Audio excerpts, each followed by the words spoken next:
خلیفہ کے ہم ہیں خلیفہ ہمارا، وہ دل ہے ہمارا آقا ہمارا، ہمارا ہمارا خلیفہ ہمارا، وہ دل ہے ہمارا آقا ہمارا، وہ دل ہے ہمارا آقا ہمارا۔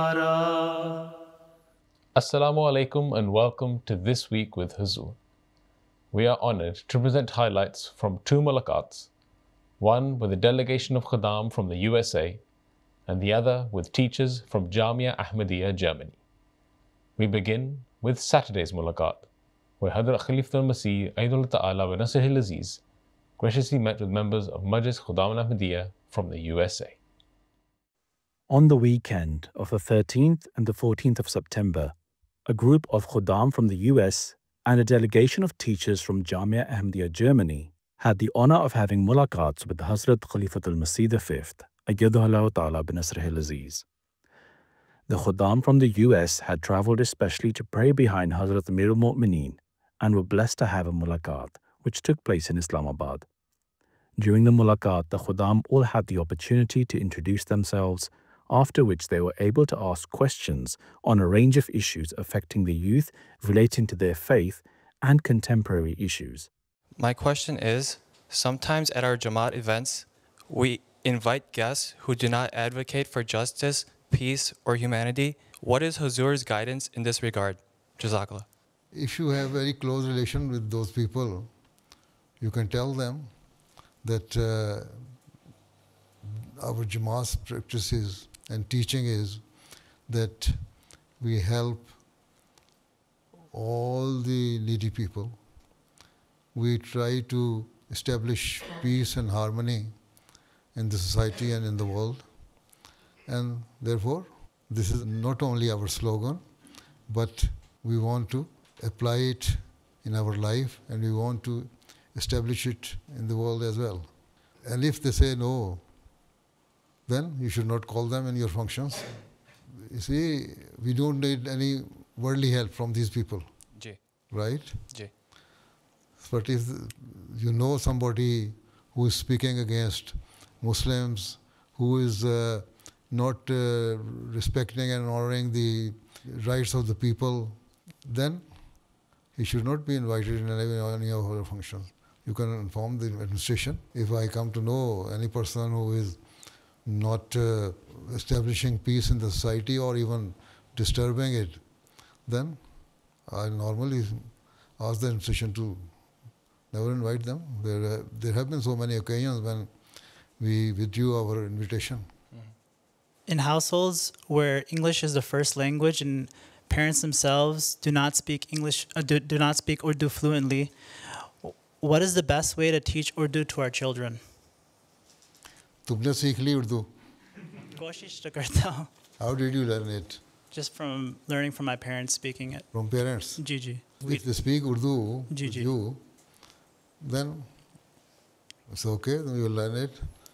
Even my grandchildren, they speak English. Whenever I ask them any question in Urdu, they reply in English. So that is the habit here. And because the atmosphere here is quite different. They spend quite good time in schools, some hours in schools. Ji. So, and they read books in English. So this is why they speak English, they read English. But ہمیں کوشش کرنی چاہیے. We should try to speak in Urdu with them. ٹھیک ہے. تو اسی طرح آہستہ آہستہ وہ سیکھ لیں گے. یہ تو اپنے ہر ایک کی اپنی اپنی کیپیبلٹی اور پوٹینشیل ہے کہ کتنا اس کو لینگویج سیکھنے کا ہے. سیکھتے ہیں بعض لوگ نہیں سیکھ سکتے.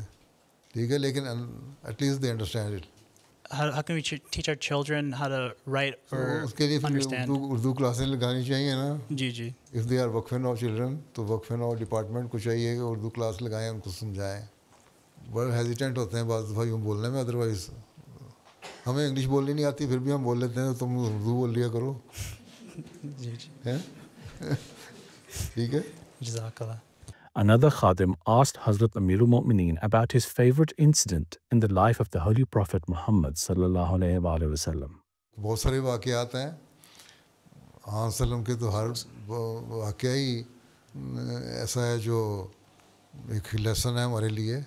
اس لیے اللہ میاں نے کہا ہے کہ تمہارے لیے اسوہ حسنہ ہے وہ، ان کی ایسی باتیں ہیں جو ان کو فالو کرو. بے شمار واقعات میں بتاتا ہوں، کل ہی خطبہ میں نے بتائے ہیں. ہر آپ کا جو عمل تھا، ایوری ایکشن، ایوری ڈیڈ، ہر آرڈر جو تھا وہ ایسا ہے جو تم اس کو اگر عمل کرو تو تم اپنی زندگی کو امپروو کر لو گے. ٹھیک ہے، جی. ہسٹری پڑھا کرو، پھر تمہیں بات یاد ہو جائے. سارے واقعات ہی اچھے ہیں. کچھ لوگ کہتے ہیں کہ علم نامی صرف نمبروں کا کھیل ہے. ہم یہ کیسے یقینی بنا سکتے ہیں کہ اس مقابلے میں ہم نوجوانوں کی روحانی نشو و نما کے اصل مقصد سے محروم نہ ہوں؟ بات تو بعض لوگ صحیح کرتے ہیں، نمبروں کا کھیل بنایا ہوتا ہے جی. اور اس طرح غلط راستے پہ چلے جاتے ہیں.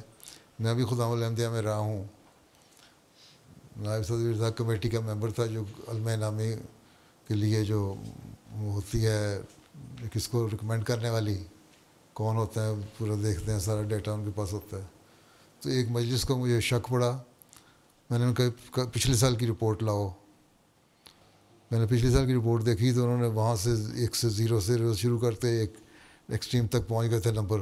اس سال کی پھر وہیں سے 0 سے شروع کیا. تو میں نے کہا یہ تو تم سارا فیبریکیٹ کیا ہوا ہے، کام کوئی نہیں کیا، صرف یہ دھوکہ دے رہے ہو تم. جو تمہاری جہاں اینڈ تھا پچھلے سال کا، وہاں سے اگلا سٹارٹ ہونا چاہیے تھا نا. اس کے بجائے پھر 0 سے لے کے اپنی پرفارمنس شو کرنے کے لیے انہوں نے کر دیا. تو میں نے کمیٹی میں ریکمینڈ کروایا، صدر صاحب سے عاملہ میں ریکمینڈ کرایا کہ اس مجلس کو اس کمپٹیشن سے باہر نکال دو، یہ دھوکہ دے رہے ہیں. پہلی بات یہ کام کرنا چاہیے ہمیں اس بات کے لیے کہ ہم نے اللہ تعالیٰ کو خوش کرنا ہے، نہ کہ نمبر لگانے ہیں، نہ لوگوں کو خوش کرنا ہے یا نعرہ لگا دینا، نعرہ تکبیر جھوٹ بول کے. اللہ تعالیٰ کو جھوٹے نعروں کی ضرورت کوئی نہیں ہے، نہ تمہیں فائدہ ہوگا. علم نامی آج کہتے ہیں جی علم نامی ہمیں دے دیں. اگر تو واقعی کوشش کر کے لیا اور پچھلے سال سے آگے کوئی نیا قدم بڑھایا، امپروومنٹ تھی، پھر تو ٹھیک ہے. لیکن پچھلے سال سے 0 سے شروع کیا، 80 پر تک پہنچ گئے اور پھر نئے سال میں بیک ٹو اسکوائر 1 پہنچ گئے ہیں، پھر نئے سرے سے کلیکشن بنانا شروع کر دیا. تو پھر یہ دھوکہ ہے، یہ نہیں ہونا چاہیے. اس لیے کوشش یہ کرو کہ ہم نے جو کام کرنا ہے خدا تعالیٰ کا پیار لینے کے لیے کرنا ہے، خدا تعالیٰ کو راضی کرنے کے لیے کرنا ہے، خدا تعالیٰ کو خوش کرنے کے لیے کرنا ہے. ٹھیک ہے، اگر وہ نہیں ہے تو these are useless things. پیارے حضور، میرا سوال ہے، اگر میرے اوپر تعلیمی قرضہ نیز گھر اور گاڑی کا قرضہ بھی ہو تو کیا میں حج پر جا سکتا ہوں؟ حج کی ایک شرائط ہے نا، سفر کی سہولت موجود ہو، امن کی حالت ہو اور خرچہ وغیرہ جو کر سکتے ہیں کر سکیں، صحت اچھی ہو، ساری کنڈیشن ہے نا حج کرنے کے لیے. اس لیے ساری عمر میں دن میں نمازیں 5 وقت فرض ہیں، روزے سال میں 1 دفعہ فرض ہیں، حج ساری عمر میں 1 دفعہ ہے اگر کر لو تو، جن کو یہ ریکوائرمنٹ پوری ہوتی ہیں. تو اگر آپ سمجھتے ہیں کہ میں مینیج کر لوں گا کہ اپنے قرضے بھی اتار دوں اور جو ہے آپ کا وقت اس کے اندر قرضے اتار لوں گا اور حج پہ چلا جاؤں تو فائنینشلی مجھے کو اوور ٹیکس نہیں ہوگا، اوور برڈن نہیں ہو جاؤں گا، تو پھر ٹھیک ہے چلے جاؤ. لیکن بہتر یہی ہوتا ہے کہ پہلے قرضے اتارے جائیں اور پھر قرضے اتار کے حج یا عمرہ کیا جائے. ٹھیک ہے جی، جزاک اللہ. اور 5 وقت نمازیں پڑھ لو جی صحیح طرح، تو آپ ہی اللہ تعالیٰ قبول کر لے گا. نیت ہوتی ہے نا انسان کی. ایک شخص نے پیسے جمع کیے، غریب آدمی تھا، کئی سال اکٹھے کیے پیسے حج کرنے کے لیے، لیکن اس کے بعد جو جانے لگا حج پہ تو ہمسایوں کے گھر سے اس کو خوشبو آئی گوشت پکنے کی. اس نے اپنے بچے کو بھیجا کہ جا کے ان سے تھوڑا سا سالن لے آؤ. ہم نے بھی کئی مہینوں سے کئی سال سے گوشت نہیں کھایا. تو جب وہ بچہ گیا تو اس نے کہا نہیں تمہیں نہیں دینا, تمہارے کھانے والا نہیں ہے یہ. خیر وہ اس کا باپ بچے کا پھر دوبارہ ہمسائے کے پاس گیا, اس نے پوچھا کہ تم گوشت کھا رہے ہو تو ہمارے لیے کیوں نہیں کھانے والا؟ وہ کہتا ہے اس لیے کہ میں اور میرے بچے 7 دن ہو گئے ہیں ہم نے کھانا نہیں کھایا, بھوکے تھے. میں باہر گیا ہوں تو ایک گدھا مرا ہوا تھا, تو اس کا گوشت میں کاٹ کے لے آیا ہوں. مردار کا گوشت تو کھانا بھوک کے اور مرنے کی حالت میں جائز ہے نا, وہ میرے لیے جائز ہے, تمہارے لیے نہیں. اس آدمی کو جس نے حج کے لیے رقم کٹھی کی تھی اس کو اتنا اس سے صدمہ ہوا کہ ہے میرا ہمسایہ بھوکا رہتا تھا, میں نے خبر نہیں کی اور میں کچھ نہ کچھ تو کھاتا تھا نا, اس کو بھی دے دیتا. بہرحال اس نے جتنے پیسے اکٹھے کیے تھے نا حج کے جانے کے لیے, وہ اس کو جا کے دے دیے کہ تم یہ گندا کھانا پھینک دو اور جا کے پاک کھانا اچھا کھانا لے آؤ بازار سے اور خود بھی کھاؤ, اپنے بچوں کو کھلاؤ. تو اس وقت اللہ تعالیٰ نے وہاں ایک بزرگ کو مکے میں بتا دیا کہ آج اس دفعہ یہ سارے جو لوگ حج کرنے آئے ان کا حج قبول نہیں, کوئی نہیں ہوا, صرف اس آدمی کا حج قبول ہوا ہے. ٹھیک ہے جی. اور تو اس کے پاس گیا وہ کہ تم نے کیا کیا تھا؟ انہوں نے کہا صرف یہ تھا کہ میں نے پیسے اکٹھے کیے تھے کئی سالوں کے, پھر میں نے اس بھوکے کو کھانا کھلانے کے لیے اپنے پیسے اس کو دے دیے. تو اللہ تعالیٰ نے, اس نے حج نہیں بھی کیا تھا اس کا حج قبول کر لیا. اگر آپ نیک کام کر رہے ہیں اور غریبوں کا خیال رکھ رہے ہیں, نمازیں صحیح طرح پڑھ رہے ہیں, نیت آپ کی نیک ہے حج کرنے کی, تو جب اللہ کا موقع دے گا تو حج بھی ہو جائے گا. لیکن اس سے پہلے بھی اللہ تعالیٰ حج قبول کر لیتا ہے. جی. ٹھیک ہے, بغیر حج کیے بھی حج قبول کر لیتا ہے اگر نیت نیک ہو. جی. گڈ انٹینشن ہونی چاہیے. جی حضور. ٹھیک ہے. جی جی جی جزاک اللہ. حضور میرا سوال ہے کہ تشخیص بجٹ کے موقع پر بعض خدام برا مناتے ہیں اور ناظم مال یا قائد کو کہہ دیتے ہیں کہ یہ ہمارا نجی معاملہ ہے. نیز عہدے دوران بھی کئی مرتبہ صاف کہہ دیتے ہیں کہ ہم لوگوں سے ان کی تنخواہ وغیرہ کے بارے میں پوچھنا مناسب نہیں سمجھتے. حضور اس سلسلے میں ہماری رہنمائی فرمائیں. اس لیے وصیت میں بھی پہلے فارم میں یہ ہوتا تھا کہ میری اتنی انکم ہوئی ہے اور اس پہ میں چندہ وصیت ادا کر رہا ہوں. اس وقت خلافت رابعہ میں پھر یہ سوال اٹھا تھا کہ بعض لوگ نہیں کس طرح کرنا چاہتے, تو انہوں نے کہا تھا ٹھیک ہے اگر موسی سے ہم یہ ایکسپیکٹ کرتے ہیں کہ وہ تقویٰ پہ چلنے والا ہوگا تو اس لیے وہ صرف یہ ڈکلیریشن دے دے کہ جو میں چندہ دے رہا ہوں میری انکم کے مطابق ہے. تو اگر کوئی انکم نہیں بھی بتاتا, یہ کہہ دیتا ہے جو میں چندہ دے رہا ہوں وہ اتنا ہی دے سکتا ہوں اور انکم کے مطابق دے رہا ہوں, یا میں اتنا ہی چندہ دے سکتا ہوں, اتنا بھی کہہ دے تو بس ٹھیک ہے اس سے لے لو, اس کو ضرورت نہیں ہے اس سے زیادہ قریدنے کی, پوچھنے کی کہ اتنی آمد ہے کیوں آمد ہے, تو ان کو چھوڑ دو. آج کل ویسے ہی GDPR کا جو لا بن گیا نیا دنیا میں ہر جگہ, اس سے ویسے ہی آپ کی انفارمیشن اگر آپ کسی سے لیتے ہیں اور وہ کسی طریقے سے کہیں لیک ہو جاتی ہے تو آپ کو کیس کر سکتے ہیں جماعت پہ. اس لیے بہتر ہے کہ جو انفارمیشن کوئی جتنا دیتا ہے اور اسٹیٹمنٹ دے کے دیتا ہے اتنی انفارمیشن لو. ٹھیک ہے. باقی تقویٰ کا معیار ہے, اس کا معاملہ اللہ کا معاملہ. ٹھیک ہے. ہاں یہ اس سے کہہ دو کہ تم دیکھ لو کہ تم نے چندہ خدا کی خاطر دینا ہے, اس لیے یا تو تم اپنی آمد بتا دو اگر تم بتا سکتے ہو, اور نہیں تو یہ لکھ دو کہ جو میں دے رہا ہوں چندہ اپنی آمد کے مطابق دے رہا ہوں, یا یہ لکھ دو کہ میں اتنا ہی چندہ دوں گا, اس سے زیادہ نہیں دے سکتا, میری آمد جو بھی ہو. ٹھیک ہے. تو ادروائز بہت سارے آج کل کے جو دنیا کے قانون ہیں نا اس میں آپ لوگ اس ویسٹرن ملکوں میں ڈبیٹ میں آ جاتے ہیں. ٹھیک ہے. بالکل. جزاک اللہ. پیارے حضور میرا سوال ہے کہ حضور کے دور خلافت کے سب سے مشکل وقت کون سا تھا اور اس وقت اللہ تعالیٰ نے کیسے حضور کی خاص مدد فرمائی؟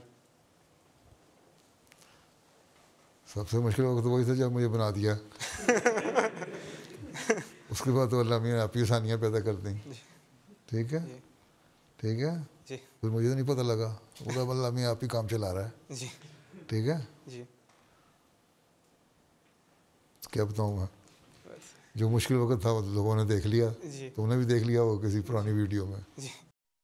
The following day, teachers from Jamia Ahmadiyya Germany were blessed to have a mulaqat with Hazrat Khalifatul Masih.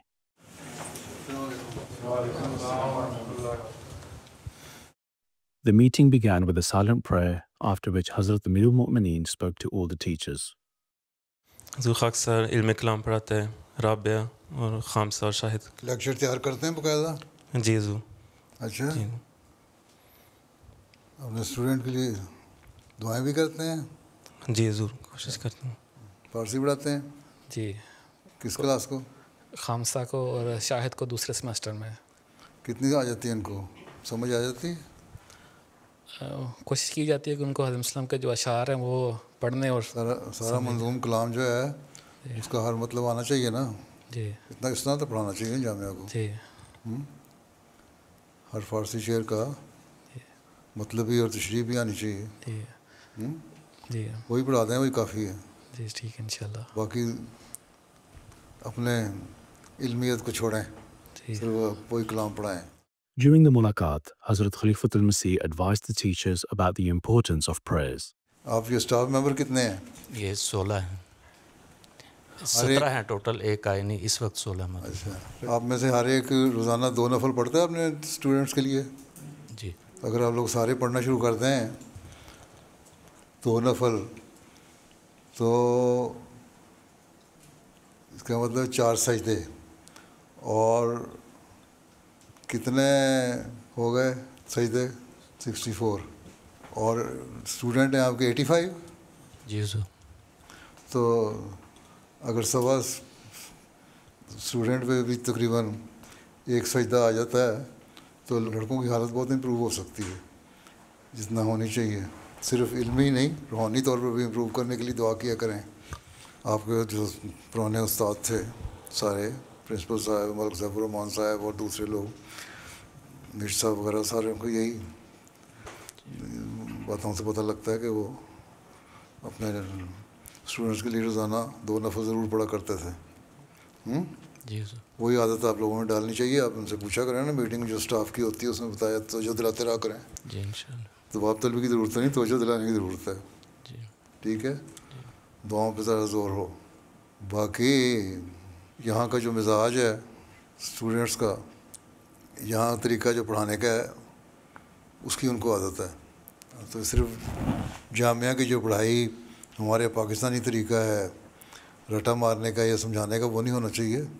نئے نئے طریقے ایجاد کرنے چاہیے, کس طرح ان کو سمجھ آئے. کیونکہ پاس تو ہو جاتے ہیں سارے, لیکن میں نے دیکھا ہے بعض دفعہ پوچھو سوال تو کوئی جواب نہیں آ رہا ہوتا. حالانکہ گہرائی میں جا کے ان کو پتہ ہونا چاہیے. جتنا پڑھیں اتنا علم تو گہرائی میں ہو نا.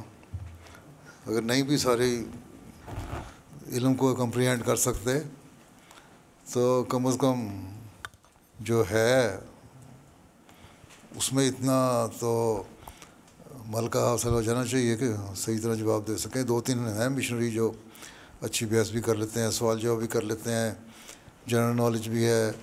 غیر مذہبی جو سرگرمیاں ہیں بعض وہاں اسلام کی تعلیم کی ان کے متعلق بھی باتیں کر لیتے ہیں, اسلام کی تعلیم کے حوالے سے ان لوگوں کو بھی جو مذہبی نہیں ہیں. اور سیاسی بھی کوئی لیکچر اس طرح ہوتا ہے, مختلف فیلڈس کے لوگوں کو, ماہرین کو بلائیں, بلاتے ہیں. اور صرف احمدیوں کو بلاتے ہیں, غیر احمدیوں کو بلا لیتے ہیں. ابھی تک تو صرف احمدی ہی آتے ہیں. غیروں کو بھی بلا سکتے ہیں, اب ایکسپرٹس کو, سائنٹسٹ کو, ڈاکٹر کو, پولیٹیشنز کو, مختلف لوگوں کو جن کا علم ہے مختلف فیلڈز میں, لیکچر کی, تاکہ ان کا ذرا دماغ کھلے, روشن ہو. لیکن یہ بھی ساتھ خیال رکھنا ہے کہ ان کی باتیں سن کے صرف دنیا کی طرف نہ رجحان ہو جائے. جو لیکچر دے رہے ہوتے ہیں ان میں سبق دینے کے لیے یہ بھی بتایا کریں کہ تم لوگ تو یہاں آرام سے رہ رہے ہو, بہت ساری سہولتیں تو میسر ہیں. پاکستان میں تو مولویان کو, جن کے زائد ذرائع آمد نہیں ہیں, ان کو پتہ ہی نہیں ہوتا کہ کس طرح گزارا کرنا ہے, لیکن کام کر رہے ہیں. استاد بھی وہاں کے جو جامعہ کے ہیں ان میں بھی بہت ایسے ہیں ان کا مشکل سے گزارا ہوتا ہے. آپ لوگ آرام سے بیٹھے ہوئے ہیں, اور پھر اللہ تعالیٰ کا شکر ادا کرتے ہوئے پھر محنت بھی اتنی زیادہ کرنی چاہیے آپ لوگوں کو. یہ کہنا ہے کہ 6 گھنٹے میں نے پڑھا لیا اور 2 گھنٹے میری بعد میں یا رات کو میری ڈیوٹی ہو گئی, ٹیوٹوریل ٹیوٹر بن گیا میں, تو اس سے میرا گزارا ہو گیا, یہ نہیں ہوگا. کم از کم استادوں کو اپنے جو پڑھائی کے لیکچر تیار کرنے کے لیے 2-4 گھنٹے وقت دیتے ہیں لیکچر کے لیے, اس کے علاوہ ذاتی مطالعے کے بھی تو 5-6 گھنٹے چاہیے نا. اور اس کی عادت ڈالیں تاکہ زیادہ محنت کی عادت پڑے. یہ 6 گھنٹے کے بعد پھر چھٹی ہو جاتی ہے. پھر اس کے بعد جو جامعہ میں چھٹیاں ہوتی ہیں ان میں بھی فارغ ہی ہوتے ہیں اکثر, کوئی کام نہیں ہے. جی حالانکہ آپ لوگ ربا میں بھی رہے ہیں, آپ لوگوں کو پتہ ہے کہ وہاں بعض لوگ خدام الاحمدیہ دوسرے کاموں میں مصروف ہو جاتے تھے. بعض ٹھیک ہے بعض نہیں ہوتے ہوں گے, لیکن بہت ساروں کو کام مل بھی جاتے ہیں, تو ایکسٹرا کام کر رہے ہوتے تھے شام کے وقت بھی. اور اگر نہیں تھے تو کم از کم ان کو کہا جاتا تھا کرو. تو یہاں اسی بات کو لے کے جیسا کہ میں نے کہا ہے, شکر گزاری جو ہے اس کا تقاضا پورا کرتے ہوئے کم از کم زیادہ سے زیادہ وقت دینا چاہیے, اور بہتری کے لیے سوچنا چاہیے کہ کس طرح ہم طلباء کا معیار بہتر کر سکتے ہیں, کس طرح ان کی صرف علمی نہیں بلکہ روحانی اور اخلاقی حالت بہتر کر سکتے ہیں. اور وہ اسی صورت میں ہو سکتا ہے جب ہماری اپنی حالت بہتر ہو. جو معیار ہونا چاہیے وہ ہے نہیں. یہاں والوں کو بھی میں یہی کہتا ہوں, آپ لوگوں کے لیے کہتا ہوں, باقی جامعہ والوں کو بھی, تو اس معیار کو حاصل کرنے کی کوشش کریں, کیونکہ آگے چیلنجز بہت زیادہ آنے ہیں. روایتی کام کر کے آپ دنیا کا مقابلہ نہیں کر سکتے, نئے نئے راستے ایکسپلور کرنے ہوں گے. وہ تلاش کریں نئے راستے, کس طرح آپ خود بھی بہتری کر سکتے ہیں اپنے حالتوں میں, اور کس طرح اپنے طلباء کی حالتوں کو بہتر کر سکتے ہیں. اگر دنیا میں انقلاب پیدا کرنا ہے پہلے تو آپ لوگوں کو خود دیوانہ بننا پڑے گا, پھر اگلے دیوانے پیدا کریں گے. اسی طرح یہ بھی بتائیں ان کو کہ ان کے جو ڈریس کوڈ کیا ہوتا ہے, پروٹوکول سارا ہونا چاہیے, ایک ذمہ داری کا احساس ہونا چاہیے اپنے کاموں کی, اور پھر اپنی حالتوں کی بہتری کی ظاہری حالت بھی ہو اچھی ہو. یہ بنیادی چیزیں ہیں, یہ جامعہ کے اندر پیدا ہونی چاہیے. جب وہ نکلے تو ایک ایسا ہیرا بن کے نکلنا چاہیے جو پوری طرح تراشا ہو, تاکہ میدان میں جا کے پھر نہ امیر صاحب کو شکوے ہوں, نہ مشنری انچارج کو شکوے ہوں, نہ لوگوں کو شکوے ہوں. جامعہ میں 7 سال لگائے ہیں, اتنا صلاحیتیں ہونی چاہیے نا کہ جہاں بھی جائے, جس جگہ بھی لگایا جائے, وہاں وہ پورا کام کرے.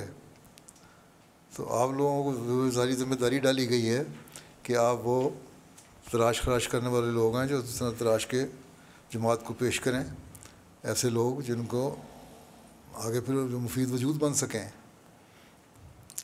صرف یہ کہنا ہے 2-4 پیریڈ لے لیے میں نے, خامسہ رابعہ کو پڑھا لیا, اور میں نے معاہدہ اولا کو پڑھا دیا, اور میں نے عربی پڑھا دی, اس کے بعد میں گھر جا کے سو گیا, یہ تو کوئی بات نہیں ہے. اپنے خود جائزے لیں, خود دیکھا کریں کہ آپ نے علاوہ لیکچر تیار کرنے کے, جیسا کہ میں نے پہلے کہا ہے, کتنے گھنٹے مطالعہ کیا ہے. آپ لوگ تو علمی لوگ ہیں, آپ لوگوں کو تو ویسے ہی کتابی کیڑا ہونا چاہیے. علاوہ ورزش کے صبح اٹھیں, تہجد کے بعد, نماز فجر کے بعد تو آدھا پونا گھنٹے کی واک کریں. اب تو ویسے ہی سردیاں آ رہی ہیں, موسم ذرا راتیں لمبی ہو گئیں, یہ بھی نہیں بہانا ہے, رات کو کافی سو لیتے ہیں. اور اس کے بعد تازہ ہوا میں سیر کرنے کے بعد, گرمیوں میں بھی اگر ریسٹ کرنا ہے تو 1-1.5 گھنٹہ ریسٹ کیا, اس کے بعد پھر کام شروع کر دیں. اس سے آپ دیکھ لیں گے آپ کے ذہنوں کو بھی ایک تقویت پہنچے گی, جلا ملے گی, اور آپ کی جسمانی طور پہ بھی آپ بہتر ہوں گے. تو یہ چیلنج ہیں آپ لوگوں کے سامنے. صرف جامعہ میں 2 کلاسیں لینا چیلنج نہیں ہے, جماعت کو ایسے لوگ مہیا کرنا آپ کے لیے چیلنج ہے جو روحانی, علمی, اخلاقی ہر لحاظ سے بہتر ہوں. مستقبل کی جو کریم پیدا کرنی ہے اپنے جماعتی اصلاح کے لیے, اس کو ٹارگٹ سامنے رکھ کے اپنے کام کیا کریں. نہ کہ یہ صرف میں نے مضمون پڑھا دیا, میں نے عربی پڑھا دی, میں نے فقہ پڑھا دیا, میں نے علم کلام پڑھا دیا, قرآن کریم کا ترجمہ پڑھا دیا, تفسیر پڑھا دی, اور پھر اس کے بعد ان میں یہ عادت ڈالیں کہ بعد میں تم نے پڑھنا ہے. چاند دیکھے ہیں بہت اچھا کام کر رہے ہیں, جو علمی کام بھی اچھا کر رہے ہیں, جو علمی کام کے ساتھ ساتھ تبلیغی کام کے ساتھ ساتھ بعض پبلک ریلیشن کے کام بھی اچھے کر رہے ہیں. وہ بھی ہونا چاہیے, اعتماد بھی پیدا ہونا چاہیے ان میں کہ ہم ہر ایک سے بات کر سکیں, بڑے سے بڑا لیڈر ہو, سیاستدان ہو, کوئی بھی ہو, ہم نے اعتماد سے ان کے ساتھ دین کے حوالے سے بھی بات کرنی ہے, اور ان کے اپنی غلطیوں کی نشاندہی کرنے کے لیے بھی ان کو کھل کے بتانا ہے. یہ چیزیں بھی ساتھ ساتھ ٹریننگ کی ضروری ہے ٹیچروں کے لیے. ہر لیکچر میں مختلف وقتوں میں کوئی نہ کوئی موقع ایسا آ ہی جاتا ہے جہاں سے نصیحت کا کوئی پہلو نکل آتا ہے. کوئی بھی آپ بات پڑھا رہے ہوں, کلام پڑھا رہے ہیں, حدیث پڑھا رہے ہیں, فقہ پڑھا رہے ہیں, کوئی نہ کوئی ایسی بات نکل آتی ہے جس کو آپ فوری طور پہ اس کی بتا سکتے ہیں کہ اس کو تم نے زندگیوں میں کس طرح اپلائی کرنا ہے, تمہیں اس سے کیا فائدہ ہوا, کس طرح تم فائدہ اٹھا سکتے ہو. اور اسی صورت میں ہوگا جب آپ خود اس سے فائدہ اٹھانے کی کوشش کر رہے ہوں گے. During the meeting, the Jamia teachers were also able to ask questions and give updates on some of their work. میں اساتذہ کے لیے ایک مددگار قسم کا وہ ایک سیٹ اپ بنا رہا ہوں جس میں قرآن کریم پڑھانے کے لیے ایک طرف الفاظ لکھے ہوں, پھر ترجمہ ہو, پھر اگر ایک قرآن کریم کے ورب جو ہے وہ اگر 1000 دفعہ بھی آیا ہے تو ہر دفعہ اس کے آگے اس کا حل لغات ہو, اور پھر آگے تفسیری نکات ہوں جن میں احادیث سے بھی کتاب و تفاسیر یا دوسری احادیث ستہ سے بھی جو مددگار احادیث ہیں وہ بھی رکھ رہا ہوں, اور تفسیر حضرت مسیح علیہ السلام, تفسیر کبیر اور غیر جماعت جو تفاسیر ہیں ان کے بھی نوٹس اس میں شامل کر رہا ہوں. اور اگر بائبل میں یا انجیل میں اس بارے میں کچھ ملتا جلتا آتا ہے تو وہ بھی ساتھ شامل کر رہا ہوں. پھر تو مکمل ہو جائے گی وہ. حضور 5 پارے الحمدللہ میرے ہو گئے ہیں. اسی نیز پہ مشنری انچارج صاحب ہم نے مبلغین سے کام لیں, کوئی ایسا لٹریچر بنائے جو اعتراضات ہوتے ہیں نا غیر احمدیوں کے بھی, یا دوسرے مذہب تو کوئی رائے نہیں, عیسائیت سے تو کوئی دلچسپی کوئی نہیں, تھوڑا بہت جو رہ گیا, لیکن غیر احمدی مسلمانوں کے خاص طور پہ زیادہ جو اعتراضات ہوتے ہیں ختم نبوت پہ یا حیات مسیح پہ یا دوسرے تیسرے جہاں بھی ہیں, ان کے مختلف حوالے تلاش کر کے تو وہ آپ کے ہر مشنری کے پاس ہونے چاہیے ایک پاکٹ بک. یہ بھی مواد ہیں, آپ کو تجربہ ہو چکا ہے اشاعت میں رہ کے. جی حضور, جرمن زبان میں تیار کی ہوئی ہے جس میں 8 مختلف ٹاپک اس طرح جن میں اعتراضات اور ان کے جوابات. اور دیکھا کریں آپ کے مشنری ان کو پڑھ بھی رہے ہیں کہ نہیں, ٹھیک کہ اپنے شیلف میں رکھ دیے جا کے. جی ٹھیک ہے جی, ان کا جائزہ لیتے رہا کریں. جی ٹھیک ہے. اور جو نئے اعتراض پیدا ہوتے رہتے ہیں, بنیادی اعتراض تو وہی ہوتا ہے, لیکن کوئی نہ کوئی نئے ایک پیدا کرنے کی کوشش کرتے ہیں, جدت اس میں حالانکہ ہوتی کوئی نہیں, لیکن اس کا بھی جواب ساتھ آ جانا چاہیے. جی انشاءاللہ. تو اس طرح ٹریننگ کریں اپنے مشنریز کی. ٹھیک ہے. During the mulaqat, Hazrat Mir al-Mu'mineen advised one Murabbi Silsila who deals with matters of qaza. خاص طور پہ جو نوجوان لوگ ہیں ان کے بھی جو آئلی مسائل زیادہ ہوتے ہیں, ان کو بھی تسلی نہیں ہوتی. کسی کو آپ حق مہر دلواتے ہیں, کسی کو نہیں دلواتے, کسی کو زیور دلوا دیا, کسی کو تحفہ کہہ دیا, کسی کو نہیں کہہ دیا. وہ سارے ارشادات جو ہیں خلفاء کے اصلی انسانی کے ارشادات بھی ہیں, بعض کے فیصلے وہ سارے پڑھے ہیں خود. جی حضور کچھ نہ کچھ پڑھیں چنیدہ, لیکن کچھ نہ کچھ نہیں پڑھے, سارے پڑھو نا. ہاں جی, اتنا کون سی مصروفیت ہے پڑھ نہیں سکتے, اپنا جائزہ لو نا سارا دن کا. تو کوئی بھی نہیں ہے جو 14 گھنٹے کام کرتا ہو. 6 گھنٹے سونے کے لیے کافی ہوتے ہیں نا, 3 گھنٹے کھانے پینے کے لیے, لوگوں سے گپے مارنے کے لیے فیملی کے سے کافی ہیں. 2 گھنٹے اور دے دو. جی ٹھیک ہے. جی تو 6 5 11 ہیں, تو 13 گھنٹے ہیں آپ کے پاس جن کا صحیح استعمال ہونا چاہیے. جی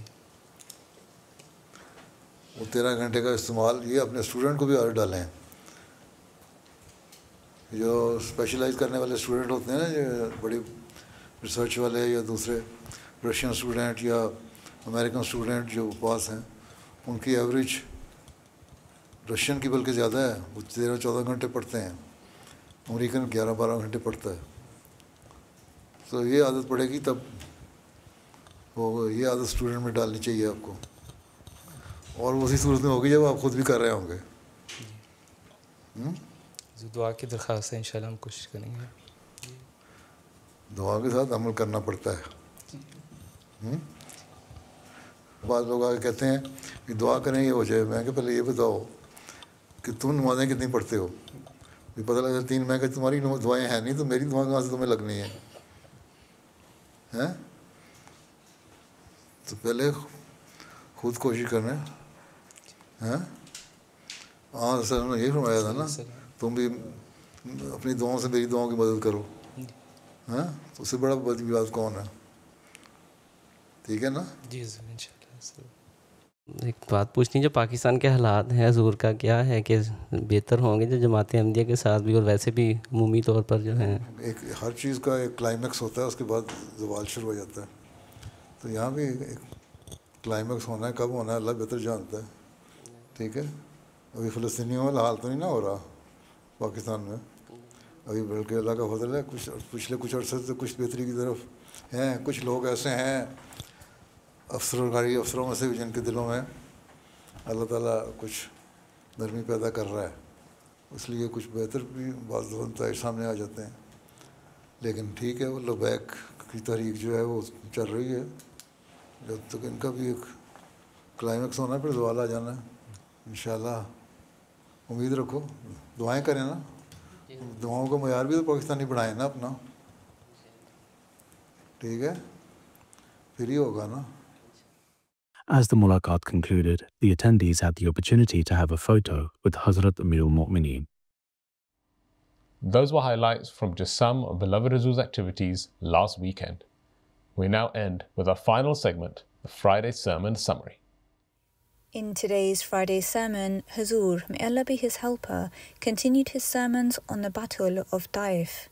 Huzoor, may Allah be his helper, narrated a remarkable incident of Hazrat Abu Sufyan bin Harb radiyallahu anhu, once a fierce opponent of Islam who became ready to make great sacrifices for the faith. جیسے مشرکین کے تیر اندازی سے زخمی ہونے والوں میں ایک حضرت ابو سفیان بن حرب کا ذکر ملتا ہے. ایک تیر ان کی آنکھ میں آ کر لگا جس سے ان کی آنکھ باہر نکل آئی. یہ سیدھے رسول اللہ صلی اللہ علیہ وسلم کے پاس آئے اور اس حال میں کہ ان کی آنکھ ان کے ہاتھ میں تھی، انہوں نے آپ سے عرض کیا، یا رسول اللہ میری یہ آنکھ اللہ کے راستے میں جاتی رہی. حضرت صلی اللہ علیہ وسلم نے فرمایا، اگر تم چاہو تو میں دعا کروں گا اور تمہاری یہ آنکھ واپس اپنی جگہ پر ٹھیک ہو جائے گی، اور اگر آنکھ نہ چاہو تو تمہیں جنت میسر آئے گی. ایک روایت میں یہ الفاظ ہیں کہ عین یعنی آنکھ نہ چاہو تو جنت میں تمہیں عین یعنی چشمہ آب بے رحمت میسر آئے گا. عربی زبان میں عین کے ایک معنی آنکھ کے ہوتے ہیں اور چشمے کو بھی عین کہتے ہیں. ابو سفیان نے کہا، مجھے جنت ہی عزیز ہے. یہ کہہ کر انہوں نے اپنی ہاتھ سے اپنی آنکھ پھینک دی. یہ وہی ابو سفیان ہیں کہ جو فتح مکہ تک اسلام کے شدید دشمن تھے اور جنگ احد میں کفار کی فوج کے سپہ سالار بھی تھے، اور اب مسلمان ہونے کے بعد بھی قربانیوں میں پیش نظر آ رہے تھے.